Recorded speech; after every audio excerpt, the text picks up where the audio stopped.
Welcome to the mbaMission podcast, where every week we discuss different MBA application components and give our expert guidance on everything business school admissions related. Hi everyone, this is Harold Simansky here with the mbaMission podcast. I'm here with Senior MBA Admissions Consultant Nisha Trivedi. Hi Nisha. Hi Harold. How are you? Doing well. How's everything going? Good. Welcome back. Last time you were on talking about the consortium, what a great program that is. And to switch gears a little bit here, I know you also have a certain expertise in something called business etiquette.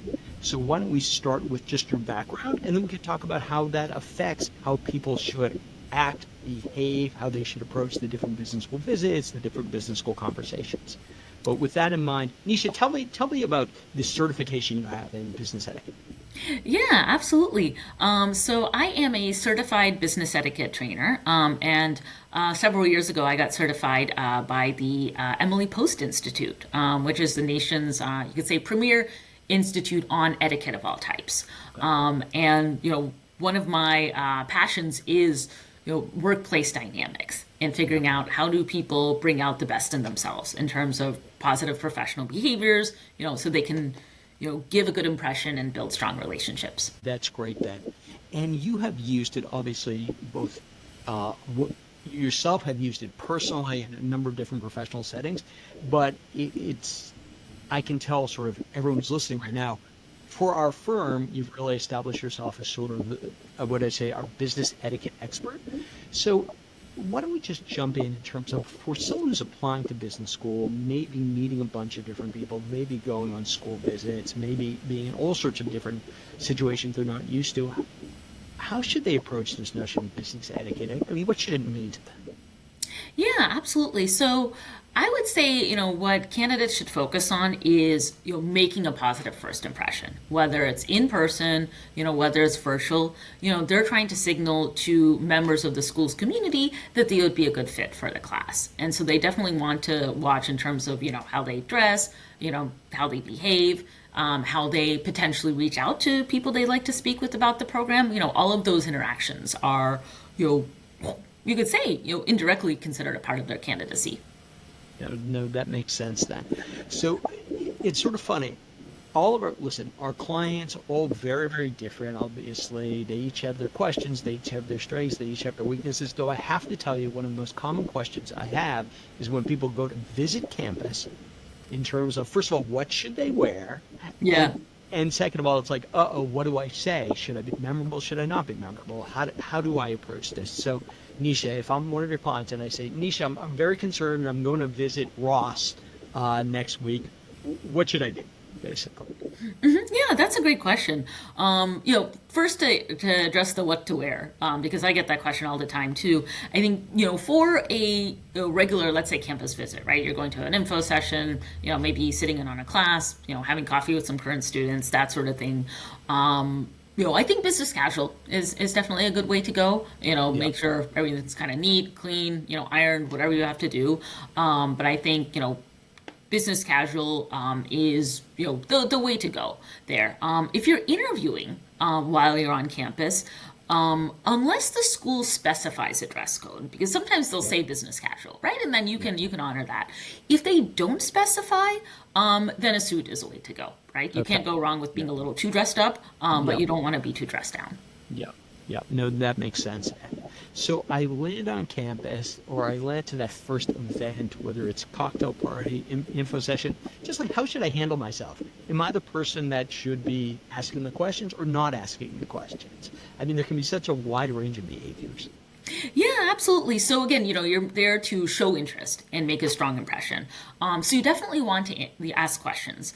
But a couple of things to keep in mind here. One is that you want to ask questions that go beyond, let's say, the school's website, right? If you're asking something that you could easily look up yourself, that's not, a great use of your time and, building a strong impression. The other thing is that you want to share airtime. So let's say you're with a group of other prospective students talking to an admissions person, or, something of that nature. You can ask the questions, but make sure you give your fellow participants a chance to ask as well, right? That will be noticed how, gracious you are with kind of sharing the floor. Yeah, no, that makes sense. Which sort of reminds me of the old joke used in different contexts. It's like, if you look around a room and you're wondering who the SOB is in the room or in the meeting, if you can't figure it out, it's probably you. That's a good one. So from that perspective, Yeah. Nisha, I think also one of the issues that some applicants have a harder time with, an easier time with, is we'll frequently tell them go off and talk to students. How does one, in a proper way, approach a student, either by email or in person, that isn't obnoxious or that is not really appropriate for the moment? Sure. So yeah, definitely something I always tell candidates is there's no substitute for talking to current students or alumni, right? To really get a sense of what the program is like. So I would say when you reach out to students, like whether it's on LinkedIn, whether it's student ambassadors whose contact info is on the school sites, you want to be, really gracious about it, right?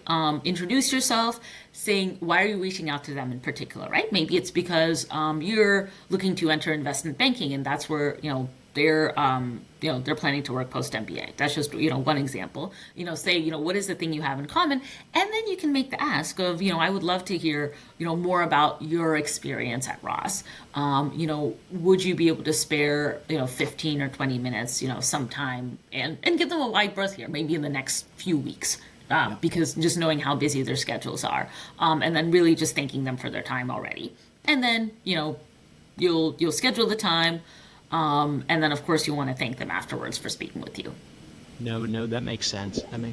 Nisha, so let me just ask you, if someone is invited to interview, whether on campus, admissions committee member, with a current student, are there any things that they should be doing that are different than maybe a much more casual conversation?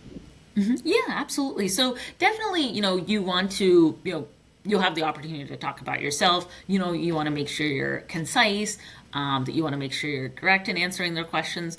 And then, of course, you'll want to thank them for their time. And you'll want to do that at the end of the interview. And you'll want to follow up to the interview with a thank you note.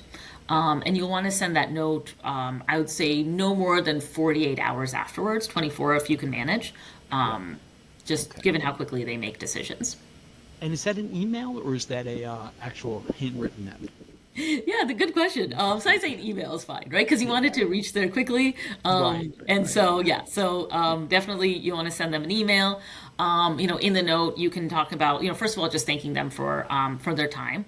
And then I would reference something in the conversation, that resonated with you, right? So, for example, maybe you talk to the student about their experience with the entrepreneurship club, and you might talk about, what you appreciated learning about from them, right? So be very specific there, and just let them know that you're open to providing any other information if needed. Otherwise, you can just thank them again for their time, and that you look forward to hearing about next steps. That's great then. Great. And Nisha, final point here. What should people really be on the lookout for, not just in terms of the MBA admissions process, or even professionally when it comes to etiquette? What do you see as people that maybe are not doing as well as they can or have some blind spots around? What would be your one piece of advice to young professionals as they think about their etiquette in the business place? Yeah, absolutely. So when I was trained at the Emily Post Institute, the 3 pillars or the principles that we learned were consideration, respect, and honesty, right? So anytime you're interacting with someone, keep those principles in mind.